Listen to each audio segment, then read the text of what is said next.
ठीक है, इसको हटवा दीजिए सर। इसको लेके जाइए।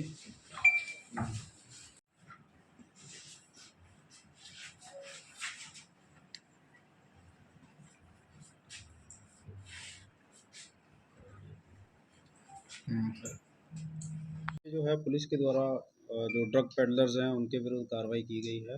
इसमें रामकृष्ण नगर थाना अंतर्गत नंदलाल छपरा में गुप्त सूचना के आधार पर चिन्हित करके जो है छापेमारी की गई। उसी छापेमारी के क्रम में जो है 2 व्यक्तियों को गिरफ्तार किया गया है। उनके पास से जो बरामद हुआ है वो है गांजा, जो 7.7 किलोग्राम गांजा, स्मैक की 67 पुड़िया, एक देसी कट्टा है और इनके पास से विदेशी शराब की जो पैक्स हैं वो, जिसकी कुल मात्रा 2.7 लीटर है। तो ये टोटल खेप नशे की और ड्रग्स की और देसी कट्टे की बरामद की गई है। इस पूरी छापेमारी के क्रम में 2 कांड दर्ज किए गए हैं, 744/23 और 745/23। ये पूरी कार्रवाई जो है नंदलाल छपरा एरिया में की गई है और थाना है थाना रामकृष्ण नगर। जो अभियुक्त जिनको पकड़ा गया है, गिरफ्तार किया गया है, उनका नाम है मनोज कुमार, जिसकी उम्र 20 साल है। ये नंदलाल छपरा का ही रहने वाला है। और दूसरा है सूरज कुमार, ये भी उसी के घर के पास नंदलाल छपरा का ही रहने वाला है। इसके अलावा जो है कुछ और अन्य लोगों को चिन्हित इसमें किया गया है और इस पूरे धंधे को जिस ऑर्गेनाइज टाइप से ये कर रहे थे उन लोगों को पहचान करके छापेमारी की जा रही है और पुलिस जो है उनके वेयर अबाउट्स भी जो है ट्रेस कर रही है। तो आगे भी जो है इसमें कार्रवाई एज सुन एज पकड़े जाते हैं या कोई और लीड भी मिलती है, विल शेयर दैट आल्सो। ये कहाँ से खेप को लाए थे? ये अनुसंधान का पार्ट है। पहले भी एक पूर्व में 3-4 ऐसे हम सिलसिलेवार जो है इसका उद्भेदन किए हैं एनडीपीएस केसेस का। जो सोर्स है वो अलग अलग सोर्सेज हैं।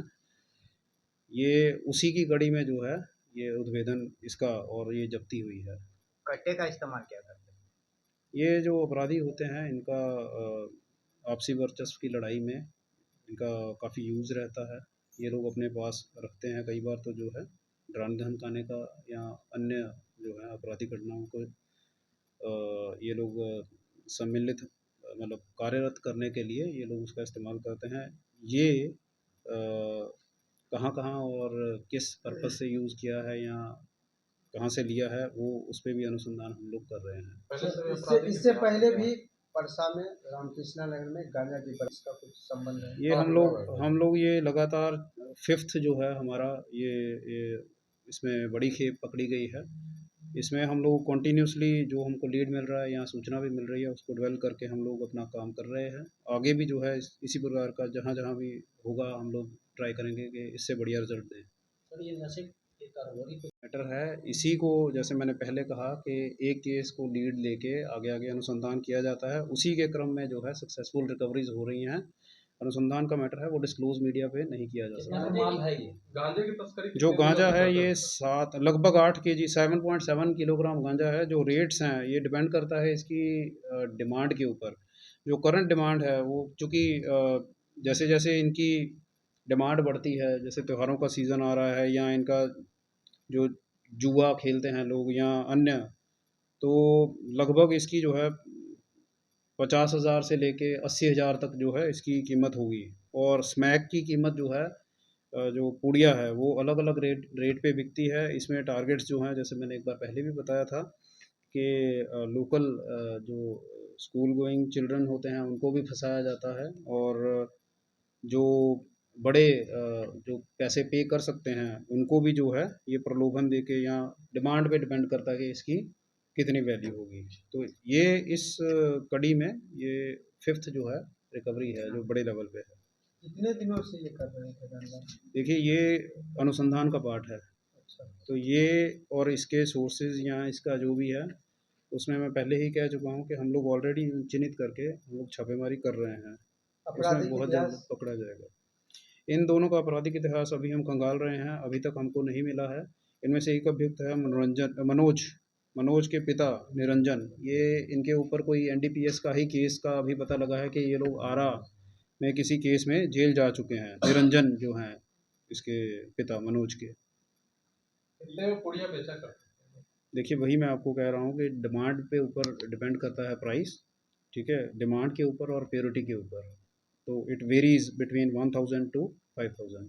लगातार ये आपके पास में उपलब्धि है, क्या कारण मानते हैं कि इस तरह के ये है कि जो सूचना देने वाले हैं वो आगे आ रहे हैं, इसमें जो अनुश्रवण पुलिस कर रही है, जो थानाध्यक्ष हैं, एएसपी स्तर के ऑफिसर्स हैं, तो सारी टीम जो टीम वर्क है, तो टीम वर्क सारा लगा हुआ है और लोग ट्रस्ट भी करते हैं, सोर्सेज बता रहे हैं, तो ये भी खपत बढ़ी है? अगर बिना टीम एफर्ट के कुछ नहीं है।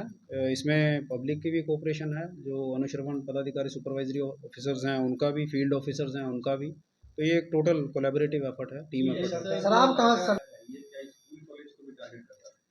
इसमें जो मेजॉरिटी क्राइम्स हो रहे हैं या इन लोगों को हम पूछताछ करते हैं, तो जो जिनके पास पैसा इजीली अवेलेबल है वो लोग, जैसे अलग अलग वर्ग के इनके कंज्यूमर्स हैं, तो इसमें एक क्योंकि जो युवा पीढ़ी है उसको अवेयर करना होता है, और वही जो युवा हैं वो थोड़ा सा वल्नरेबल रहते हैं, तो इन लोगों का एक टारगेट रहता है कि उनको वो प्रभावित करें, कि उनको लत लगाएं, तो इसलिए जो है युवाओं को ये स्पेसिफिकली टारगेट करते हैं। स्कूल कॉलेज के युवाओं को ये लत लगाने का सॉफ्ट टारगेट उसी को मानते हैं। सॉफ्ट टारगेट्स हैं वो, सॉफ्ट टारगेट्स हैं। ये नहीं लगता है कि